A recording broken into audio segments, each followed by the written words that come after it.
कल्याणच्या एका गृहस्थांनी एक ऑनलाईन वेबसाईट होती. त्या वेबसाईटवरती असं सर्च मारता मारता त्यांना एक फोन आवडला. त्यांनी तो सॅमसंग कंपनीचा फोन होता, तो फोन ऑर्डर केला. 2-4 दिवसांनी त्यांना डिलिव्हरी मिळाली त्या फोनची. त्या फोनची डिलिव्हरी आल्यानंतर कुरिअरने त्यांच्या घरी तो फोन आला. त्यांनी तो बॉक्स उघडला. बॉक्स उघडल्यानंतर त्यांना धक्काच बसला. कारण त्या बॉक्समध्ये कुठल्याही प्रकारचा फोन नव्हता, तर एक साबण ठेवलेला होता. त्यांना हा धक्का बसला.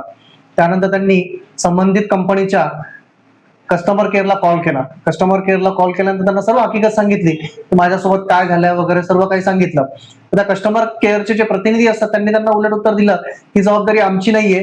जी डिलिव्हरी कंपनी आहे त्यांचा काहीतरी इश्यू असेल, तुम्ही त्यांच्याकडे तक्रार दाखल करा. त्या गृहस्थांनी त्या कंपनीकडेही तक्रार दाखल करण्याचा प्रयत्न केला, पण तिथे त्यांना कुठल्याही प्रकारची दाद मिळाली नाही. त्यानंतर त्यांनी कन्झ्युमर कोर्ट ठाणे या ठिकाणी धाव घेतली. कन्झ्युमर कोर्टामध्ये एक दावा दाखल केला त्यांनी. दावा दाखल केल्यानंतर कन्झ्युमर कोर्टाने प्रतिवादी जे होते, ज्या ऑनलाईन साईटवरनं त्या गृहस्थांनी मोबाईल विकत घेतला होता, त्या साईटचे प्रतिनिधी तिथे उपस्थित होते. त्यांनी सांगितलं, आमचं काम काय, फक्त आम्ही मोबाईल विकायचं काम करतो, त्याच्याशी बाकी आम्हाला दुसरा काही संबंध नाहीये.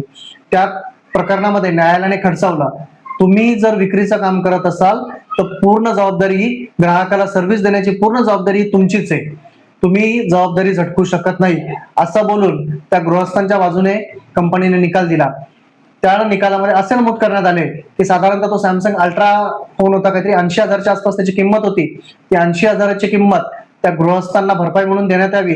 तसेच 6% व्याज व त्यांचा जो न्यायालयीन खर्च झालेला आहे, तसेच जे मानसिक त्रास त्यांना जो झालेला आहे, हा एकंदरीत सर्व नुकसान भरपाई त्या गृहस्थांना देण्यात यावी, असं ठाणे कन्झ्युमर कोर्टाने आदेश दिलेला आहे.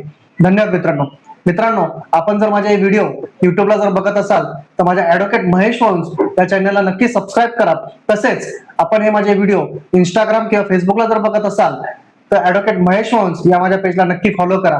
तसंच मित्रांनो, आपल्याला कुठल्या नवीन विषयावरती व्हिडिओ बघायला आवडतील हे मला कमेंटमध्ये जरूर सांगा. ते व्हिडिओ बनवण्याचा प्रयत्न करून मी आपल्यापर्यंत नक्की पोहोचवण्याचा प्रयत्न करेन. धन्यवाद.